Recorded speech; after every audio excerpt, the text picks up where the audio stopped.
नमस्कार, मैं हूं आपके साथ अशोक वर्मा। आप देख रहे हैं टीवी20 न्यूज। अब शुरुआत करते हैं खबरों का सिलसिला। आजमगढ़ की औतरौलिया से खबर है, जहां अब पीएम आवास दिलाने वाले बिचौलियों की खैर नहीं है, क्योंकि प्रशासन ने कड़ा कदम उठा लिया है। आवास दिलाने के नाम पर किसी भी प्रकार के लेन देन करने वाले के ऊपर एफआईआर दर्ज होगा। खंड विकास अधिकारी ने खुले शब्दों में चेतावनी दी और मोबाइल नंबर जारी कर दिया है। बता दें कि प्रधानमंत्री आवास दिलाने वाले बिचौलियों की अब खैर नहीं, क्योंकि आवास के नाम पर आए दिन हो रहे फर्जीवाड़े को देखते हुए औतरौलिया के खंड विकास अधिकारी विनोद कुमार बिंद ने बुधवार को दोपहर 1 बजे ब्लॉक परिसर के सभागार में एक बैठक ग्राम पंचायत अधिकारियों को दिशा निर्देश देते हुए कहा कि ग्राम सभा में कोई भी पात्र लाभार्थी आवास पाने से वंचित न रहे तथा अपात्र लोगों को आवास का लाभ कदापि न मिले। उन्होंने बताया कि आवास के नाम पर कुछ बिचौलियों द्वारा पात्र लोगों से आवास के नाम पर पैसे मांगे जा रहे हैं। उन्होंने कहा, अगर ऐसा किसी ग्राम पंचायत में पाया जाता है तो संबंधित के विरुद्ध एफआईआर दर्ज की जाएगी। वही पात्र लोग जो आवास योजना से बिचौलियों की वजह से वंचित रह जाते हैं, उन्हें आवास मिलना चाहिए। उन्होंने बताया कि शासन के निर्देश पर सभी ग्राम पंचायतों में आवास का लक्ष्य कर आवंटन किया गया है, जिसे हर हाल में पूरा करना है। आवास योजना के अंतर्गत कोई दुरुपयोग ना हो, और यदि कहीं भी दुरुपयोग किया जाता है तो मेरे CUG नंबर 945446 89 पर संपर्क कर जानकारी दें। क्या कुछ कहा खंड विकास अधिकारी विनोद कुमार बिंद ने, सुनवाते हैं आपको। कार्यालय में सेक्रेटरी से बैठक की गई है, क्या दिशा निर्देश दिए गए हैं और क्या बताया गया है? ये निर्देश है शासन की तरफ से। आवास का लक्ष्य आवंटन हुआ है ग्राम पंचायतों को, तो उसमें हमारा सभी सेक्रेटरी बंधुओं से यही हमारा निर्देश है कि ग्राम पंचायतों में आवास को लेके किसी भी प्रकार की योजना का दुरुपयोग ना हो।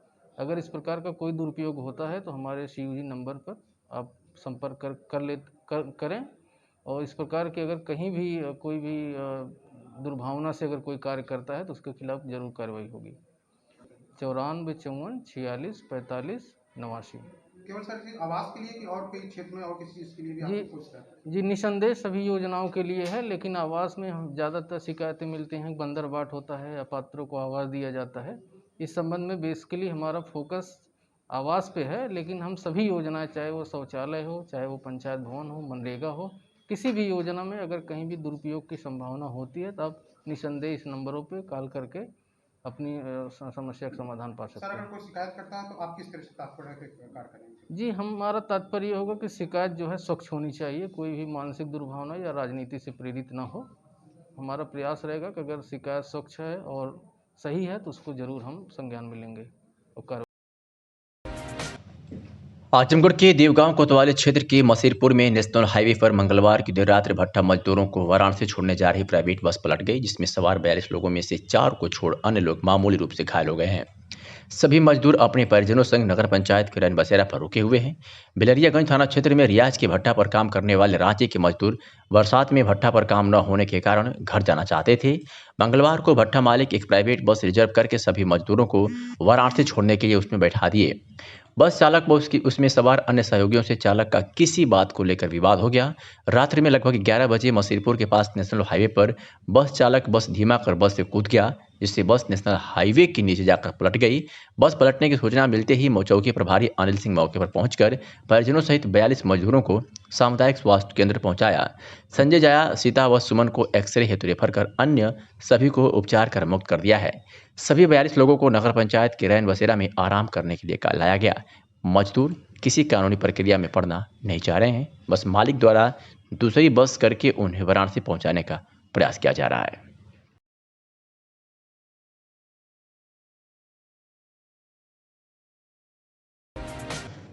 आजमगढ़ के मेहनगर विकास खंड की ग्राम सभा करौती में किसानों की सुविधा के लिए गेहूं क्रय केंद्र खोला गया है। विपणन केंद्र प्रभारी अनूप कुमार वर्मा ने बताया कि गेहूं क्रय केंद्र के अंतिम दिन भी किसानों का गेहूं क्रय किया गया है। जो किसान गेहूं बेचने के लिए खड़े थे और इन्हें टोकन मिल चुका है, ऐसे किसानों का गेहूं खरीदा जा रहा है। किसानों का गेहूं न बिके, इसके लिए प्राइवेट गोदाम बनाया गया है, जिसमें गेहूं क्रय करने के बाद रखा जाता है। विपणन केंद्र प्रभारी अनूप कुमार वर्मा ने बताया कि गेहूं क्रय केंद्र पर 10,633 कुंतल की खरीदारी हुई है, जिसमें 208 किसानों का पैसा आ गया है, बाकी 29 किसानों का पैसा अभी नहीं आया है। क्या कुछ कहा विपणन केंद्र प्रभारी अनूप कुमार वर्मा ने, सुनवाते हैं आपको। बताइए, अब तक कितने लोगों की कितनी गेहूं कितनी खरीद हो चुकी है? अब तक 10,600 समथिंग, 10,600 अभी लास्ट तक जो है क्लियर होगा शाम जी तक। 10,630 के लगभग हमारी खरीद हो गई है। जी। और कितने लोगों का पैसा उनके खाते में चला गया है? अब खाते में जो वेबसाइट है उसके आधार पर तो 208 लोगों का पेमेंट हो चुका, उनके खाते में जा चुका है। और कितने लोगों का बाकी है अभी? अभी लगभग 29-30 लोगों का बाकी है। आज लास्ट डेट है खरीदारी की, आज हाँ, के बाद खरीदारी का आज आधिकारिक रूप से तो आज लास्ट डेट है। अभी तक लिखित रूप से कोई सूचना नहीं आई है जी कि कल की डेट में बढ़ेगा, और जैसा होगा आज शाम तक क्लियर हो जाएगा। जी, जी, धन्यवाद। आजमगढ़ के निजामाबाद तहसील क्षेत्र के बड़ा गांव शिव मंदिर पर अगले महीने होने वाले रुद्र चंडी महायज्ञ की तैयारियां प्रयागराज संगम तट के बाबा जगदीशा जी महाराज के सानिध्य में काम चल रहा है और रोज शाम को बाबा जगदीशाचार्य और करुणा सागर पंकज द्विवेदी द्वारा राम कथा का पाठ चलता है। आज 5वें दिन बाबा ने बताया कि जब जब अन्याय धर्म की हानि होती है तब तब नारायण ने स्वयं अवतार लिया है, इसलिए मानव को मानवता की रक्षा करनी चाहिए, जीवों पर दया करे, नित्य भगवान के भजन, माता पिता चरण स्पर्श और भाई का साथ देने वाले को कोई अहित नहीं हो सकता है। अंत में राधेश्याम मिश्र ने आरती उतारी और प्रसाद वितरण किया गया।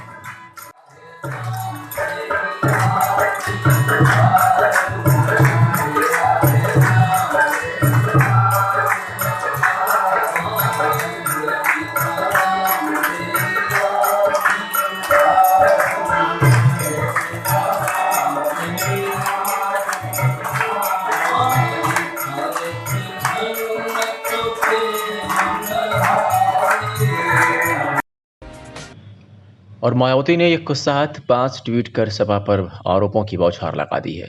विस्तार से बताएंगे कि क्या मायावती द्वारा 5 आरोप समाजवादी पार्टी पर लगाए गए हैं। पहला आरोप है घृणित जोड़तोड़, द्वेष व जातिवाद आदि की संकीर्ण राजनीति में माहिर समाजवादी पार्टी द्वारा मीडिया के सहारे यह प्रचारित करना कि बीएसपी के कुछ विधायक टूटकर सपा में जा रहे हैं, घोर छलावा।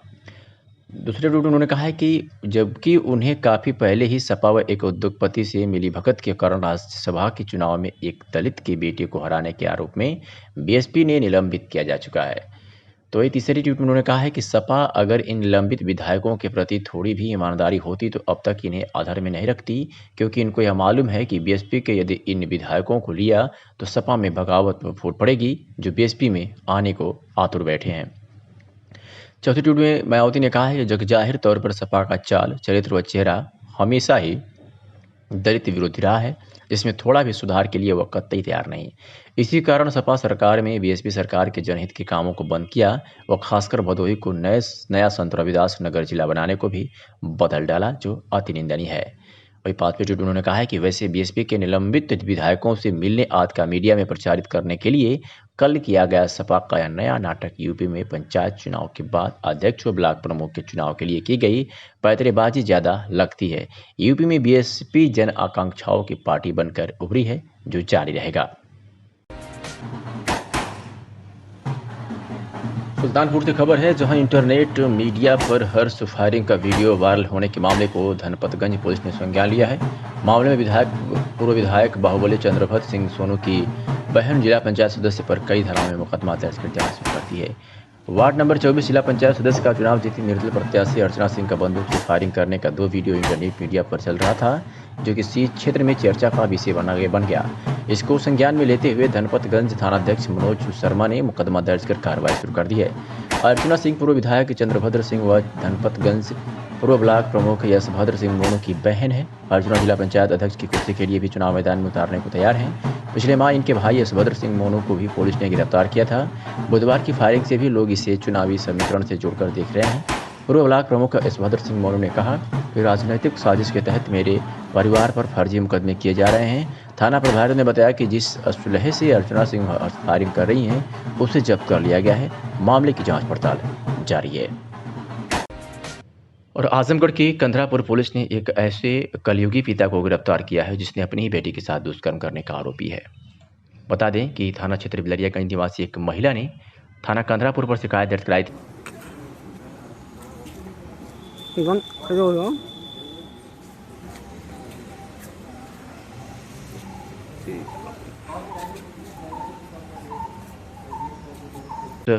कलयुगी पिता को गिरफ्तार किया है, जो अपनी ही बेटी के साथ दुष्कर्म करने का आरोपी है।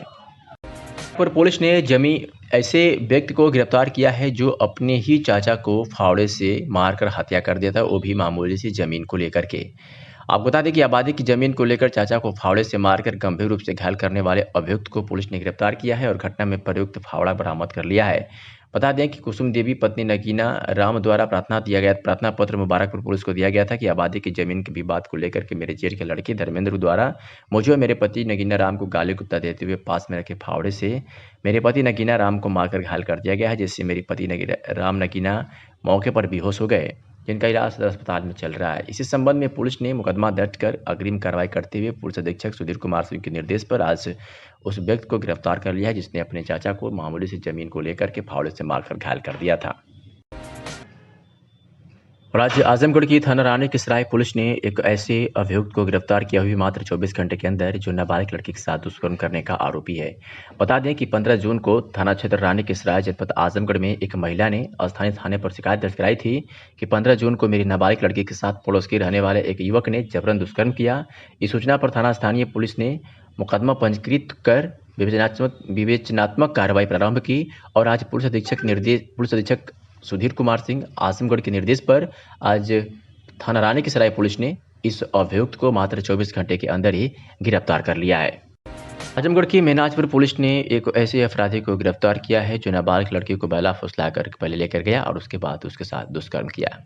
बता दें कि थाना क्षेत्र मेनाजपुर जनपद आजमगढ़ निवासी एक व्यक्ति ने थाना स्थानीय पर शिकायत दर्ज कराई थी कि 7 जून को उसकी पुत्री के साथ गांव के एक लड़के ने बेला फुसलाकर कहीं भगा ले गया। इस सूचना पर थाना मेनाजपुर पुलिस ने उसके ऊपर मुकदमा पंजीकृत कर विवेचना प्रारंभ की।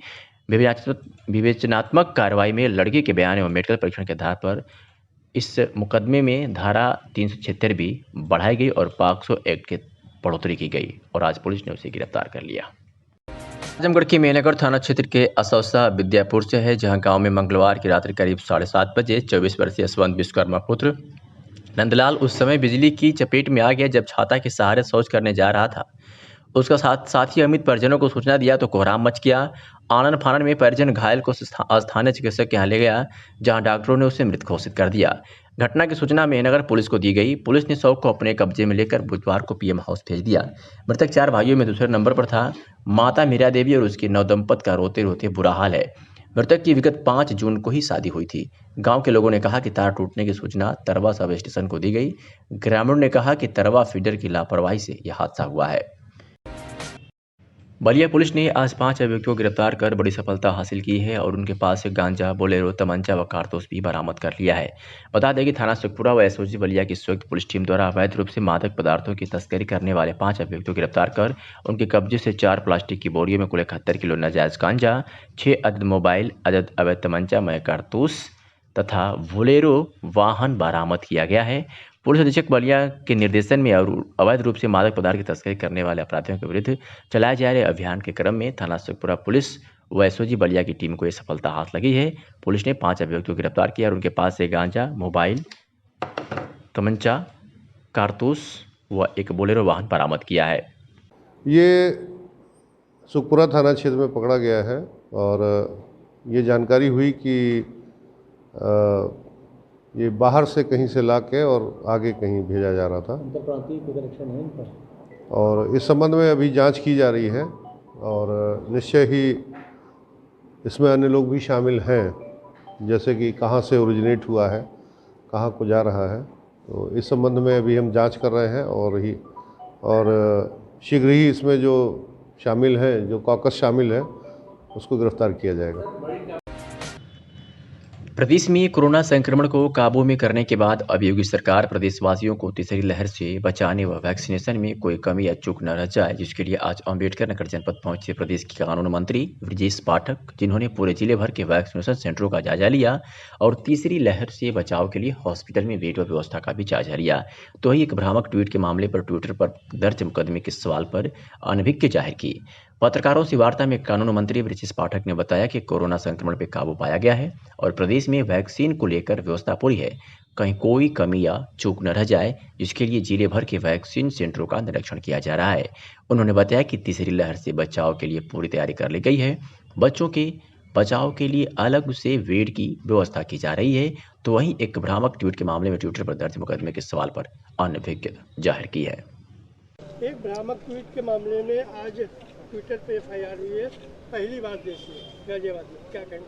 दरअसल अभी ये विषय हमने अपने देखा नहीं है, क्योंकि मैं भ्रमण पर हूँ, देख करके कुछ कह पाऊँगा।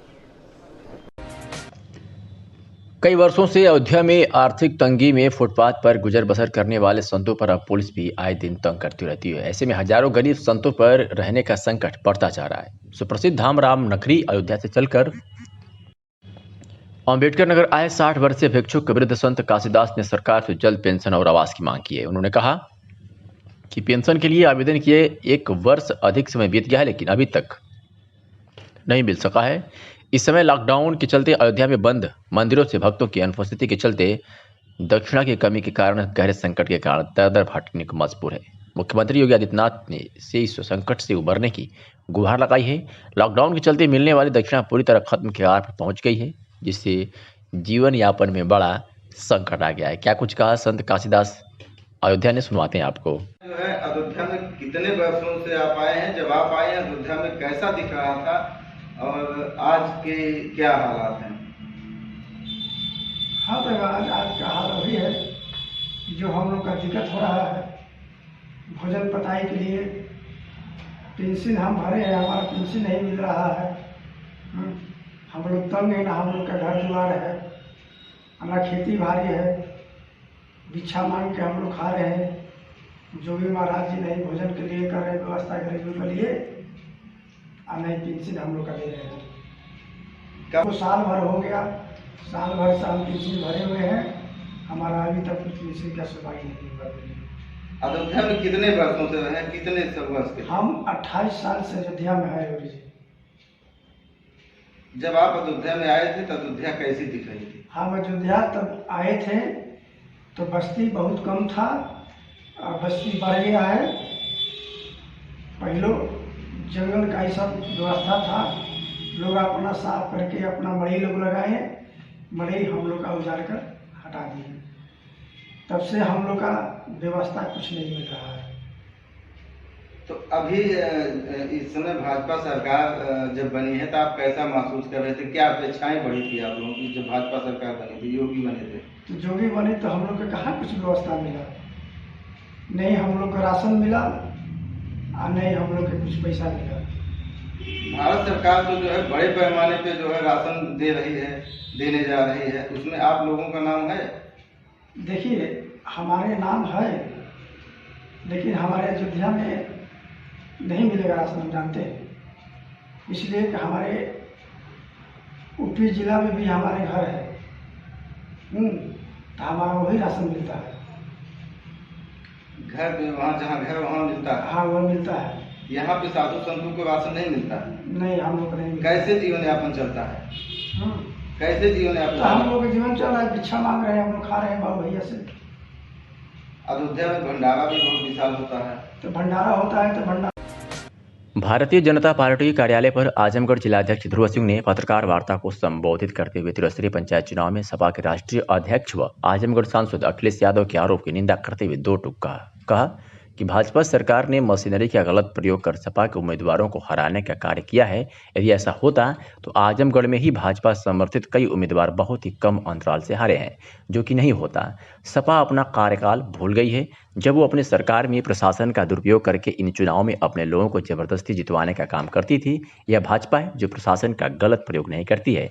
उदाहरण स्वरूप छपरा जिला पंचायत क्षेत्र से पार्टी समर्थित उम्मीदवार प्रवीण कुमार सिंह के साथ जिस प्रकार मतगणना में गड़बड़ी कर हराया गया, वह सपा सरकार रहती तो यह नहीं होता। सपा सरकार अपने हारे उम्मीदवारों को जिता देती है, यहाँ तो हमारा जीता उम्मीदवार मतगणना में हार जा रहा है। भाजपा जिलाध्यक्ष आजमगढ़ श्री सिंह ने कहा कि आज इस कोरोना काल में बंद और राज्य की सरकार ने जितना अच्छा काम किया है, वह शायद इतना भीषण त्रासदी में अन्य सरकारें नहीं कर पाती। राज्य सरकार ने गरीबों को राशन भत्ता, निःशुल्क वैक्सीन, छोटे बच्चों ने माता पिता व अलग से सेंटर के साथ अन्य अनेक कार्य जनहित में किया गया है। जहां तक आजमगढ़ की बात है तो पूर्वांचल एक्सप्रेसवे, हवाई अड्डा के साथ बहुप्रतीक्षित राज्य विश्वविद्यालय की स्थापना के साथ अनेक कार्य किया गया और आगे की और योजनाएं शीघ्र ही जनता के सामने आएगी और जनता सपा, बसपा, कांग्रेस के भ्रष्टाचार, माफिया काल और अनेकों घोटालों के कार्यकाल को आज तक भूल नहीं पाई है। इसलिए जनता भाजपा को 2022 में पुनः अपार बहुमत के साथ फिर से सत्ता में लाएगी और आगे भी सरकार जनता के हित में और ऐतिहासिक सबका साथ सबका विकास पर काम करेगी, जिससे आने वाले समय में सभी का जीवन स्तर और बेहतर होगा। इस मौके पर जिला अध्यक्ष आजमगढ़ ध्रुव सिंह के साथ वरिष्ठ नेता प्रवीण कुमार सिंह, जिला महामंत्री नागेंद्र पटेल, जिला महामंत्री ननकुराम, सौदागर भारती, राजेश महुआरी, बलवंत सिंह, उपाध्यक्ष अवनीश मिश्रा, राजीव शुक्ला, राजेश महुआरी आदि मौजूद रहे। हमारी सरकार ने निष्पक्ष ढंग से पंचायत चुनाव को कराया है। आप सब लोगों ने भी देखा होगा, हम सभी लोगों ने देखा है कि चुनाव जो हुआ निष्पक्ष ढंग से हुआ था। इसमें किसी प्रकार का सरकार मंत्री और समाजवादी पार्टी के राष्ट्रीय अध्यक्ष श्री अखिलेश यादव का इलेक्ट्रॉनिक मीडिया पे एक बयान आया था कि भारतीय जनता पार्टी के सरकार द्वारा प्रशासनिक अधिकारियों द्वारा अतरौलिया में सकुशल व निष्पक्ष पंचायत चुनाव संपन्न कराने के उपरांत खंड विकास अधिकारी ने कर्मचारियों को प्रशस्ति पत्र देकर सम्मानित किया है। बता दें कि कोरोना महामारी के दौरान पंचायत चुनाव को सकुशल तथा निष्पक्ष बिना भेदभाव संपन्न कराने के उपरांत बुधवार ब्लॉक परिसर में खंड विकास अधिकारी विनोद कुमार बिंद द्वारा एडीओ पंचायत, ग्राम पंचायत अधिकारी, सफाई कर्मी, सफाई नायक सहित अन्य कर्मचारियों को प्रशस्ति पत्र देकर सम्मानित किया। उन्होंने बताया कि पंचायत चुनाव ड्यूटी में लगे सभी कर्मचारियों की भूमिका काफी सराहनीय रही है। उनके इसी सहयोग को देखते हुए प्रोत्साहन के रूप में प्रशस्ति पत्र देकर सम्मानित किया गया। इस सम्मान के लिए कुल 30 लोगों को चुना गया है, जिसमें एपीओ, ग्राम पंचायत अधिकारी, सफाई कर्मी, रोजगार सेवक समेत अन्य लोग हैं। आइए सुनाते हैं कि खंड विकास अधिकारी विनोद कुमार बिंद ने क्या कुछ कहा।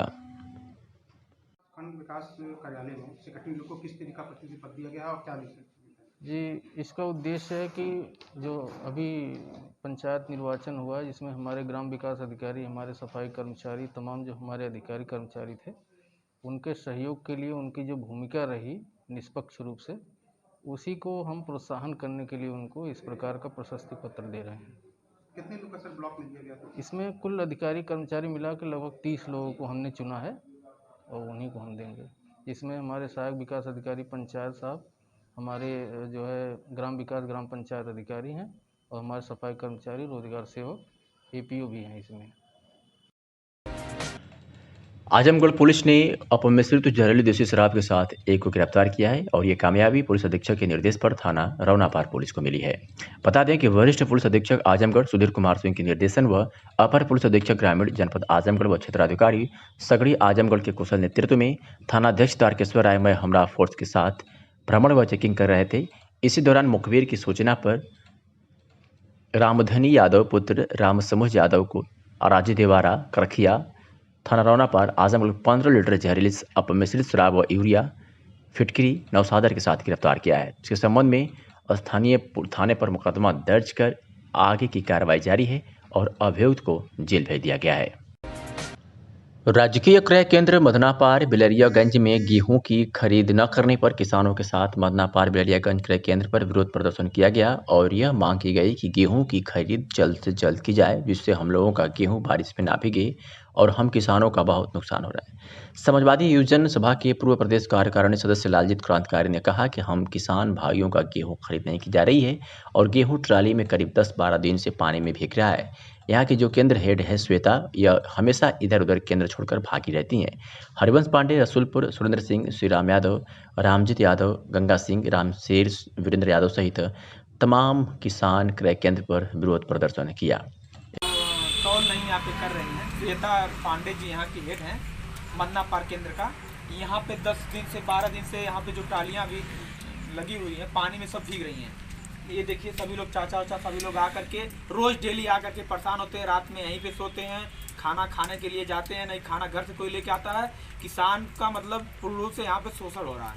ये तौल नहीं कर रहे हैं लोग, गेहूँ भीग रहा है। इसको लेकर के हम लोग आज विरोध प्रदर्शन कर रहे हैं और इस पे हम लोग इस सरकार को भी दोषी मानते हैं कि इनके कर्मचारी लापरवाह हैं और ये सरकार भी लापरवाही कर रही है किसानों के साथ, किसानों का शोषण कर रही है।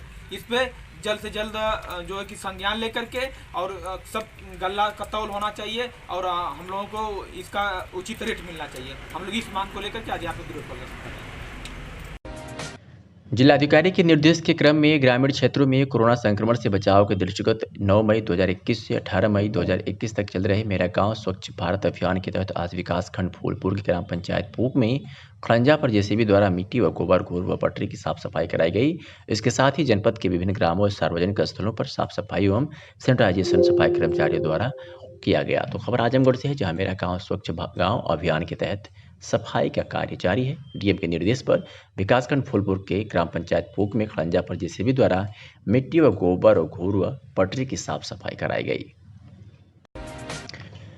राम मंदिर निर्माण के जमीन घोटाले के विरोध में आम आदमी पार्टी की जिला इकाई ने बुधवार को रैदोपुर स्थित हनुमान मंदिर में हनुमान चालीसा का पाठ कर भाजपा नेताओं एवं मंदिर निर्माण ट्रस्ट के पदाधिकारियों के सद्बुद्धि के लिए प्रार्थना की। इस मौके पर उत्तर प्रदेश व्यापार प्रकोष्ठ के सचिव उमेश सिंह ने बताया कि राम मंदिर निर्माण के लिए पूरे देश के हिंदुओं ने अपने खून पसीने की कमाई का जो पैसा दान किया है उसे लोग लूट रहे हैं। आम आदमी पार्टी उस पर लूट का पुरजोर विरोध करेगी। आज उसी संबंध में देश की जनता की आस्था को सम्मान पहुंचाने एवं घोटालेबाजों को सजा दिलाने के लिए मंदिर में हनुमान चालीसा पाठ कर प्रार्थना की गई है। इंजीनियर सुनील कुमार यादव ने कहा कि आम आदमी पार्टी का जन्म ही घोटालेबाजों को उजागर करने के लिए हुआ है। हम देश के हिंदू की आस्था को ठेस नहीं पहुंचने देंगे। जब तक घोटालेबाजों को सजा नहीं मिल जाती तब तक हम संघर्ष करते रहेंगे। उन्होंने कहा कि कुछ भाजपा समर्थित गुंडे प्रदेश प्रभारी संजय सिंह जी के आवास पर हमला किए थे, वह काफी निंदनीय है। पुलिस ने तत्काल पकड़कर उनके खिलाफ सख्त कार्रवाई करे। आजमगढ़ में आज रोवर्स रेंजर्स विभाग की ओर से 101 पौधे रोवर्स रेंजर अधिकारी डॉक्टर पंकज सिंह ने भेंट किए एवं संकल्प दिलाया कि वृक्षारोपण करना ही उद्देश्य न हो, वृक्षारोपण करने के बाद उनका बचाव करना भी बेहद आवश्यक है। रोवर्स रेंजर्स प्रभारी प्रांशु सिंह ने रोवर्स व रेंजर्स के साथ तमसा किनारे पहुंचकर सर्वप्रथम फावड़ा से गड्ढा करके आज के वृक्षारोपण की शुरुआत की। साथ ही उन्होंने बताया कि आज का पौधा रोवर्स रेंजर अधिकारी डॉक्टर पंकज सिंह ने प्रकृति को संरक्षित करने के उद्देश्य से दिया। Rovers ranger leader Abhishek Yadav, गौरव गुप्ता, अमन रावत, संध्या राजभर द्वारा अभिषेक दुबे और वर्तिका काजल, श्वेता, नित्या प्रीति, संध्या, डिम्पी प्रीति, सीमा प्रीति, विनीता, खुशबू, अभिषेक, विशाल, सुजीत, मनदीप, श्याम सुंदर, सत्येंद्र आदि रोवर्स व रेंजर्स उपस्थित रहे। भारत माता के जय वंदे मातरम के नारों के साथ पूर्ण जोश में रोवर्स रेंजर्स ने वृक्षारोपण किया। आज रोवर्स रेंजर्स विभाग की ओर से जैसा पूर्व में 2100 पौधे लगाने का संकल्प लिया गया था अपने प्रकृति को संरक्षित करने के लिए, उसी क्रम में आज वृहद वृक्षारोपण का कार्यक्रम तमसा नदी के तट पर रखा गया, जिसमें सभी रोवर्स और रेंजर्स उपस्थित हुए। आज का पौधा आदरणीय गुरुजी रोवर रेंजर्स अधिकारी डॉक्टर पंकज सिंह जी की ओर से सभी रोवर्स और रेंजर्स को भेंट किया गया, जो कि यहाँ पे लगाया जा रहा है, जिससे गुरुजी का आज गुरुजी का ये पौधा भेंट करना रोवर्स रेंजर्स का बस एक उद्देश्य था कि भारत में जो ऑक्सीजन की कमी, इसमें पर्याप्त मात्रा में ऑक्सीजन नहीं मिल पाया, जिसके कारण बहुत से अपनों ने जान गंवा दी। इसी क्रम में बस हमारी प्रकृति की सुरक्षा हेतु गुरुजी ने आज पौधा भेंट किया, जिससे हम लोग ने अपने 2100 संकल्पों को पूरा करने के लिए एक कदम आगे बढ़ते हुए आज वृहद वृक्षारोपण का कार्यक्रम किया गया।